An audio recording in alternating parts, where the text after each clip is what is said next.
Phoenix used to be known as one of the worst duelists in Valorant, but thanks to many creative minds and the understanding of Valorant as a whole expanding, Phoenix has become much more viable and even more powerful as the game progressed forward. Easily one of the most unique duelists, Phoenix has the oppressive nature of aggression as well as escapability and outplay potential using his wall and his ultimate ability. I'm XDR, a Phoenix main who's been playing the character since episode 1, and I'm here to go over 10 of the best tips that I can bring you guys that I've learned over my time in the game. Let's just get these out on the table real quick. The Bank Flash, also known as the XDR Flash, enables quick peeks where you are peeking with the flash. This is pretty cool tech, but it's also very situational. Sure, it allows for a pretty fast peek, but it's not always great depending on the situation. In my opinion, the Bank Flash tends to excel most in 1v1 situations as it gives you the upper hands in a fight. If the fight goes on for too long, the enemy will be fully blind as they'll be fighting you as the flash pops. So basically, if you're in a 1v1 situation and you feel a standard flash won't do too well, this can be great. I also like to use the Bank Flash if I'm unsure of there being an enemy, as it allows me to quickly and safely peek for info. To perform this flash, all you gotta do is be up against a flat surface. Remember, flat surface, like a wall, as this will not work very well if the geometry has slight curves, so keep this in mind. Once you're up against your wall, depending on which way you want to peek, you'll be pressing mouse 1 or mouse 2. For instance, if I'm up against this wall here and I want to flash to the left and peek, I will right click. Alternatively, if the angle I want to peek is to my right, I will left click. It's honestly really simple. It's pretty hard to mess up. So we're going to move on to the reverse flash because, of course, we also have to talk about the reverse flash because, in my opinion, it is one of Phoenix's strongest assets in ranked games. The reverse flash is performed by throwing the flash opposite of where you want to peek. This flash is not as fast as the Bank Flash, but it is more versatile and much safer. Reason being is this allows the enemy slightly more time to react to the flash, and oftentimes it will force them to turn from the flash, landing you free kills. The main problem with the Bank Flash is that oftentimes the enemy won't have any time to react to the flash. This means they'll shoot you while you're swinging before the flash even pops. So where the Bank Flash lacks, the reverse flash makes up easily. The reverse flash will force the enemies to turn, allow you to swing much faster than a standard flash, and as an added bonus, it looks pretty cool. The other main reason you'll throw this flash is if an enemy is too close to you. Let's say, for example, the enemy is right around the corner from you. If you flash around the corner, it might not even blind them. Sometimes it'll just go right past them. So you want to throw the reverse flash here to ensure they're at least getting blinded by the flash as opposed to it going right past them. It's also great for flashing behind teammates who are fighting an enemy if you can't swing in time to assist them. Sometimes your teammate will still lose, but it's something you can do to help when you don't have any other options. This is easily one of Phoenix's most powerful ways to use a flash. Just make sure you're not forgetting that the basic flash is still useful in some situations.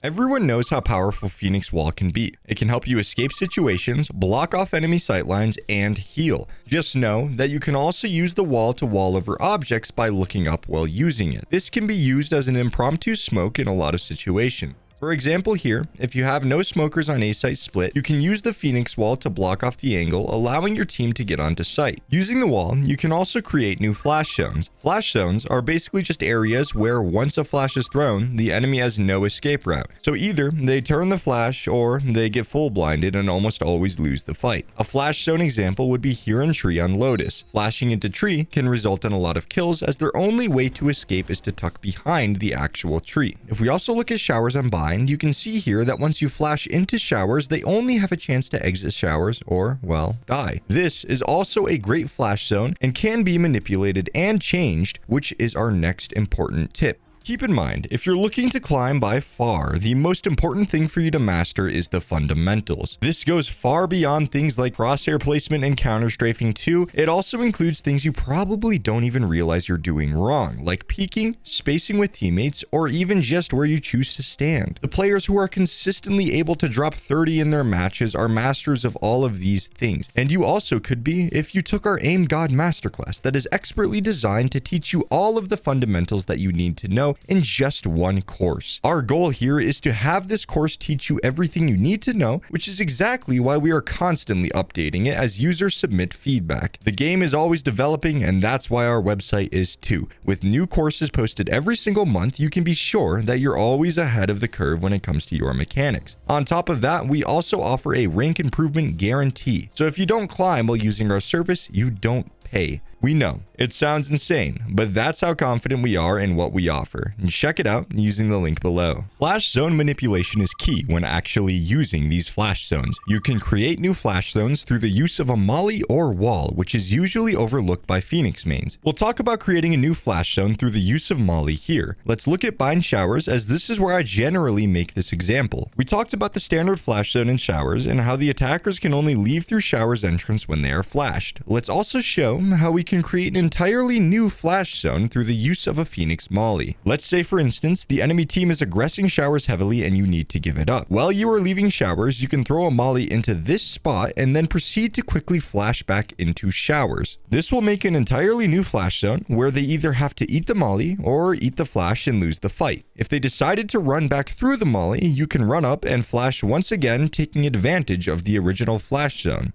There are tons of examples where you can completely shift a flash zone through the use of a molly, so make sure to get creative with it. Phoenix utility as a whole seems very basic, but there's a lot of small things you can do here and there to secure you easy fights. Take, for example, the Phoenix wall. Let's talk a bit on its power, and then show off ways we can combine it with other pieces of util to make it even better. The Phoenix wall's main use is for vision blocking and healing. The wall is best when used to scale areas or to temporarily block vision to either grab a gun or escape from a less than ideal situation. When you throw your wall, it's important that you don't scale with it right away. Doing so will get you spammed fairly easily. When I throw wall down, I generally give it a second or two before scaling to prevent getting spammed. You can also use this wall to fake movements to certain areas. This is best when the enemy doesn't have vision on the other area. A good example of this would be mid on Icebox. You can throw a wall from lower mid to block off top mid vision. This would put pressure on the mid player, as you could have pushed under tube into tube or just be sitting mid. Using your wall for small mind games like this can win you a lot of fights. And since we're on the topic of wall, there's also a lot of ways you can flash through the wall to gain free ground on opponents. One of my favorite wall flashes is attack on split B site. Once you wall out to have your team get onto site, you can flash through the wall, blinding anyone staring at the wall. Usually from here, you can maybe get one kill, but the real play is the next part.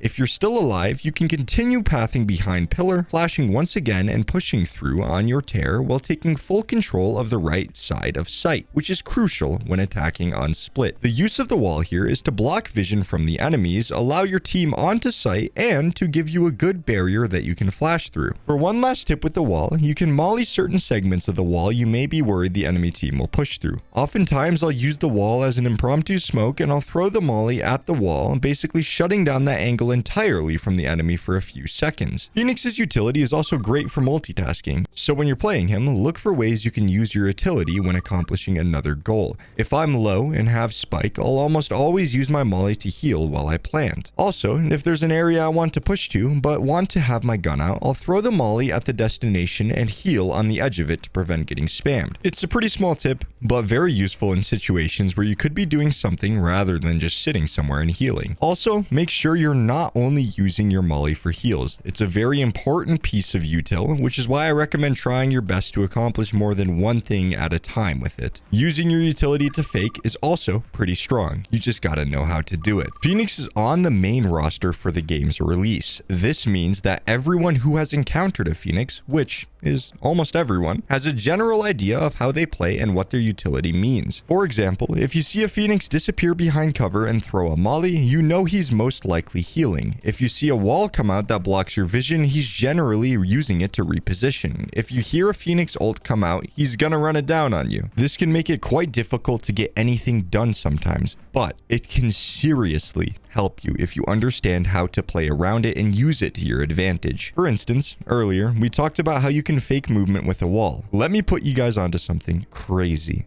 Mollying for presence. I've been doing this for years and it has won me countless 1v1s. Let's say I'm playing around a box of some sort and the enemy tags me up a bit. I'll throw a molly in a position they don't have full vision of, and then I will use that time to move to a position that they will not expect. Oftentimes, I'll catch them trying to creep up to the molly to kill me while I heal. Like I said, this has won me a lot of duels. Let's redirect this conversation and talk on the ultimate. Generally, when Phoenix players ult, they just straight up run it down, and sometimes they'll use a flash. but the time isn't as stacked against you as you may think. You have 10 seconds, 10 whole seconds in his ultimate. The way you see Phoenix players move, you'd think they only have 2 seconds in their ult. So take your time when you use it. That's pretty much all. Don't be afraid to use your shift key, because by using it, you're a lot harder to keep track of if you're behind some sort of cover. I've won lots of fights by using my ult and just walking up on a player. They almost never expect it, because every time they see a Phoenix ult, they see the Phoenix just hold W into their crosshair. So when you're using your ult, don't be afraid to flash, and don't be afraid to spend the ult to just grab a gun or the spike. And most importantly, don't be afraid to use some of the time in your ult to shift walk. 10 seconds is pretty long. You have ample time to make some sort of play. And remember, Phoenix ult is only 6 points. 6 points. That's it. That's all you need to pop this bad boy. So use it. I find great usage from Phoenix ult, specifically to grab guns on eco rounds for my team or to grab the spike from a trash position. The best usage you'll find is obviously entering onto site for your team, and that's okay. Generally, you won't be getting many kills with the ult, but you'll in turn be taking a decent amount of space for your team to play with. When I'm playing ranked, I'm making a very large point to farm orbs and use Phoenix ult as much as possible. Phoenix's ultimate is easily one of the most easy to farm and impactful ultimates in the game. Run It Back completely ties Phoenix's kit together. If you're not taking every opportunity to farm an orb via a plant, a free orb, or even fighting for orbs with your team, you're playing the character incorrectly. You need to have a big focus on farming orbs on attack side and even on defense. If the enemy team is nowhere near you, just grab the orb before rotating if you have the spare time. The Phoenix ult is amazing when used on retakes also. It's kind of just a Sova drone with a gun and sometimes a brain. So don't feel bad if you don't get a ton of impact on your ult, because if you're using it every few rounds, you eventually will get a lot out of it. Fracture is one of my favorite Phoenix maps because the orbs are easy to farm, the corridors are perfect for flash zones, and it's all around just a playground for the character. So when I was playing Fracture, I would find myself ulting on attack almost every other round if we were playing a slow attack and could farm orbs. It's honestly just so powerful, and it's so important to your gameplay. So keep it in mind if you plan on maining the character to the high rank. Phoenix may not be the best duelist, but on certain maps and in certain situations, he truly can outshine everyone. Don't sleep on Phoenix. Alright guys, before we wrap this up, let's tell you a bit more about SkillCapped. So we offer a 5-division rank up guarantee and think that's a pretty crazy thing to offer. We're able to do this because our service has been tried and tested for years to prove that it actually works. It works so well, in fact, that we're able to produce by far the largest catalog of premium Valorant guides on the internet. We add new courses every month with over 1,000 guides curated into over 50 courses. Nobody can compare. We also have a direct line of communication with our subscribers in our Discord, so you can get connected immediately to some of the best players in the game who will respond to all the questions asked. Sign up today for as little as $6.99 a month if you are serious about improving. So that's going to be all for this one today. Thank you so much for watching, and we'll see you in the next one.